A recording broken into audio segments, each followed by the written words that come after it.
আসসালামু আলাইকুম and welcome back to মুরসালিন সিআই উইথ মুরসালিন আহমেদ। তোমরা কেমন আছো সবাই? আশা করি অনেক ভালো আছো। আজকে আমাদের আলোচনার টপিক হচ্ছে নর গেট। তাহলে চলো আমরা আমাদের ক্লাসটি শুরু করি। দেখো, যদি আমরা নর গেট ভালোভাবে পারতে চাই বা বুঝতে চাই, আমাদের আগে অর গেট বুঝতে হবে। যদিও আমরা পূর্বের ভিডিওতে অর গেট নিয়ে বিস্তারিত আলোচনা করে ফেলছি, এইজন্য হচ্ছে আজকে আমরা অর গেট নিয়ে কোনো কথা বলবো না, তবে এই নর গেট করার সময় জাস্ট তোমাদের বেসিক একটু ধারণা দিব। ওকে, নর গেট। আচ্ছা, এখানে একটা জিনিস লক্ষ্য করো তোমরা, এই যে দেখো নরের ভিতরে এইখানে আছে অর, তার মানে এইখানে একটা অর গেট আছে, আর এই এন দ্বারা বোঝাইতেছে নট, তার মানে নট গেট আর একটা অর গেট মিলে কি হয়? নর গেট। ঠিক আছে, তো এইটা আমরা যদি নর গেট প্রথমে করতে চাই, আমাদের প্রথমে হচ্ছে অর গেট করতে হবে। কি করতে হবে? Or gate. এইটা একটা অর গেট, এটা একটা কি? Or gate. আমরা জানি অর গেট এখানে বাঁকা থাকে, কি থাকে? এই যে এরকম বাঁকা, তাই তো? এই যে বাঁকা, ঠিক আছে, নিলাম। এখন ইনপুট আমরা হচ্ছে দুইটা নিলাম, একটা এ আর একটা হচ্ছে বি। তো অর গেটের মতো এটা ফুল কাজ করবে, কিন্তু ভিতরে নট থাকবে।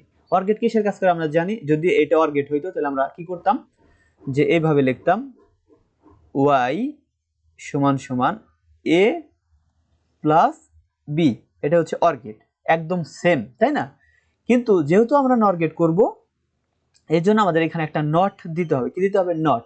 নট মানে কি? একটা নট গেট। আর আমরা নট গেট জাস্ট এখানে নট গেট ফুল না অঙ্কন করে জাস্ট এখানে একটা বাবল দিয়ে দিব, বাবল। এই যে, তাহলে কি হয়ে যাবে? Not gate. কারণ এই বাবলের কারণে বোঝা যাইতেছে যে এখানে একটা নট আছে, তার মানে এইটার উপরে একটা নট বা বার হবে। তাহলে এটা কি হয়ে গেল? নর গেট। আশা করি এটা আমরা বুঝতে পারছি। ওকে, এবার এই নর গেটের হচ্ছে আমরা শর্তক সারণী অঙ্কন করব। ঠিক আছে, তো শর্তক সারণীটা হচ্ছে এরকম, দেখো শর্তক সারণী। আচ্ছা, এই যে নিচের দিকে হচ্ছে আমাদের নিতে হবে, কারণ আমরা জানি একটা শর্তক সারণী হচ্ছে প্রথমত দুইটা অংশে ভাগ করা থাকে। কয়টা অংশে? দুইটা। একটা হচ্ছে ইনপুট, একটা কি থাকে?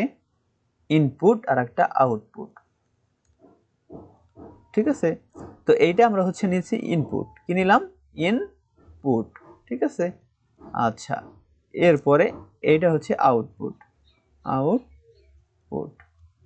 আচ্ছা, ইনপুট কয়টা? দেখো ইনপুট এখানে দুইটা, এ আর একটা হচ্ছে বি, তো আমরা হচ্ছে দুইটা নিলাম।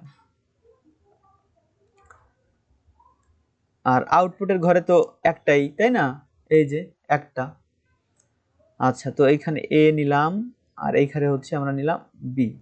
তো এইখানে কি পেলাম? ওয়াই সমান সমান এ প্লাস বি হোল বার বা নট। ওকে, তো নিচের দিকে ঘর কয়টা হবে? আমরা জানি যে নিচের দিকে ঘর হবে চারটা। কেন? ইনপুট সংখ্যা যেহেতু দুইটা, তাহলে নিচের দিকে ঘর কয়টা হবে? চারটা। আচ্ছা, 1 2 3 আর হচ্ছে 4। ঠিক আছে, আচ্ছা, এখন আমরা এখানে ইনপুটের ভ্যালুগুলা বসাবো। আমরা জানি তোমার হাতের ডান দিকে আছে হচ্ছে বি, আর বি এই সাইডে হচ্ছে হবে একটা 0 একটা 1, একটা 0 একটা 1। এখানে হবে, যেহেতু এখানে একটা করে নিছি, আর একের ডাবল কি? 2, এর জন্য হচ্ছে এখানে দুইটা করে হবে, দুইটা 0 দুইটা 1। কেন এরকম হলো আমি বলি, কারণ এই বাইনারি সংখ্যা হচ্ছে দ্বিগুণ আকারে কাজ করে, মানে 1, এরপরে হচ্ছে 2, তারপরে হচ্ছে 4, তারপরে হচ্ছে 8, এরকম ডাবল ডাবল। মানে মেমোরি সিস্টেম আছে না, মেমোরি কিন্তু 1 জিবি থাকে, 2 জিবি, এরপরে 4 জিবি, এরপরে 8 জিবি, এরপরে 16 জিবি, এরকম ডাবল ডাবল থাকে। ওকে, এটাও ঠিক সেম, ওই প্রসেস করে এটা বানানো। আচ্ছা, যাই হোক, এটা যদি অর গেট হতো, কি হতো? অর গেট, তাহলে আমরা কি বসাইতাম? আমরা এইখানে তোমাদের বোঝানোর জন্য এইখানে অর গেটের রেজাল্টটা বসাচ্ছি। অর গেট হলে এটা যোগ করতাম, 0 আর 0 যোগ করলে তো 0ই হয়, তাই না?